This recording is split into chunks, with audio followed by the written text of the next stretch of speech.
Hello வணக்கம். என் அன்பு உள்ளங்களுக்கு வணக்கம். வாங்க செல்ல பிள்ளைங்களாம், இன்றைக்கி அம்மா என்ன செய்ய போகிறேன்னு காட்டுறேன். இப்போ பாருங்கள், இது வந்து 3/4 டம்ளர் அரிசி ஊற வச்சுருக்கிறேன். சீரக சாம்பா அரிசி எனக்கும் அப்பாவுக்கு மட்டும்தான்.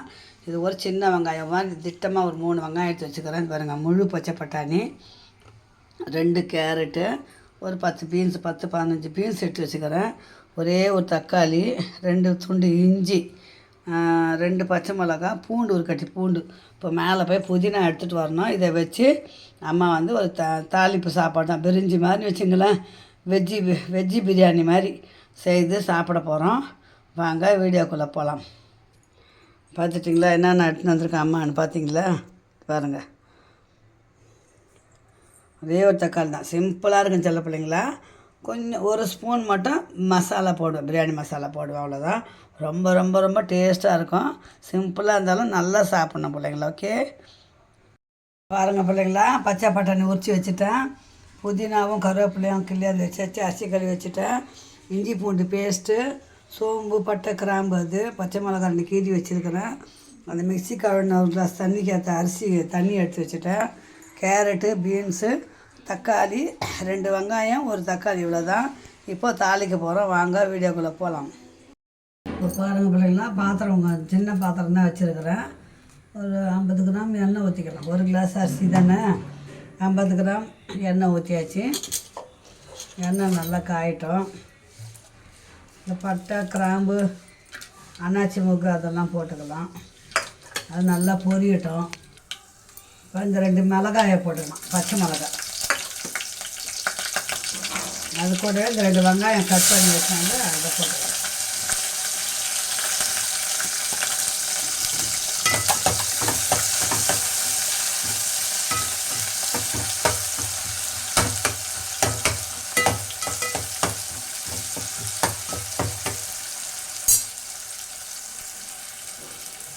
வெங்காயம் வதங்கிறதுக்கு உப்பு போட்டுக்கலாம். இஞ்சி பூண்டு பேஸ்ட்டு அதை போட்டுக்கலாம். ஒரு சின்ன துண்டு 2 இன்ச்சு அளவு இஞ்சி எடுத்தேன், ஒரு பூண்டு எடுத்தேன்.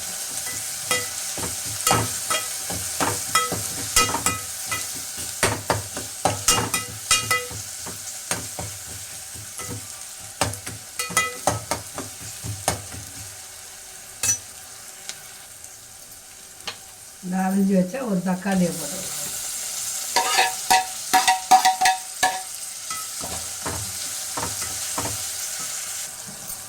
தக்காளி வெங்காயம் வதங்கும் போது நம்ம வந்து பீன்ஸ் கொஞ்சம் லேட்டாக தான் வேணும், ஆனால் பீன்ஸை போட்டுக்கலாம்.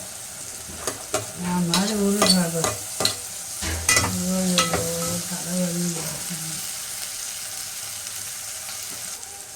காஞ்ச பட்டாணிலேருந்து வேக வச்சு போடணும். இது முழு பச்சை பட்டாணி அப்படியே போட்டுக்கலாம். போட்டு நல்லா இதையும் நல்லா வதக்கிக்கலாம்.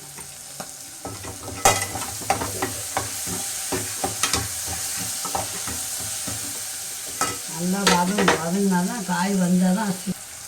இப்போ கேரட்டை போட்டுக்கலாம். எல்லாமே நல்லா வதங்கணும். இப்போ புதினாவை போட்டுக்கலாம்.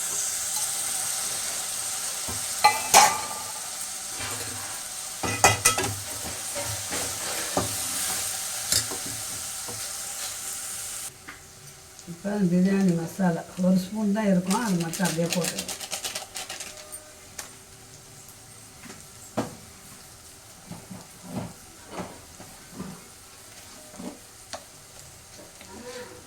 கொஞ்சம் மஞ்சள் தூள். இப்போ இந்த தண்ணியை ஊற்றிக்கலாம். அவ்வளோதான். எல்லாம் நல்லா வதங்கிச்சு. ஒரு கிளாஸ் அரிசிக்கு 1.5 கிளாஸ் தண்ணி ஊற்றிருக்கிறேன். காய் கொஞ்சம் வேகட்டும், ஒரு அரை வேக்காடு வெந்த அப்புறம் நம்ம அரிசியை போட்டுக்கலாம். இப்போ காயெல்லாம் அரை பதம் வெந்துச்சு, நம்ம அரிசியை போட்டுக்கலாம்.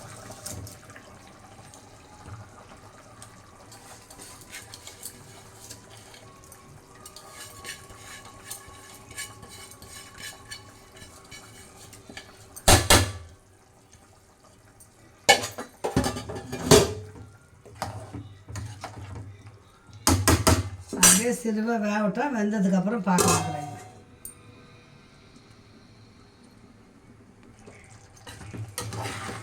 அரிசி அரை பதம் வந்துச்சு.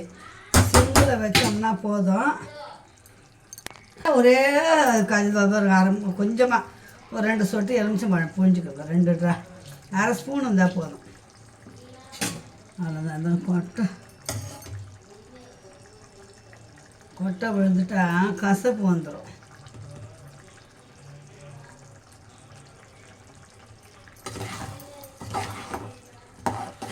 அவ்வளோதான் பிள்ளைங்களா. இது சிறுவை வேகட்டும். வெந்ததுக்கப்புறம் சூப்பரான வெஜிடேபிள் பிரியாணி. ஓகே, சரி. இப்போ பாருங்கள், அரை வேக்காடு வெந்து போச்சு எல்லாமே. அப்படியே நம்ம டம்மில் சிறுவாக வச்சுட்டோம்னா இது பாருங்கள், சூப்பரான வெஜ்ஜி பிரியாணி ரெடி. ஓகே, பாய் சொல்லங்களா. இந்த வீடியோ இதோட முடிச்சுனா மீண்டும் அடுத்த ஒரு நல்ல வீடியோ சந்திக்கலாம். பாய்.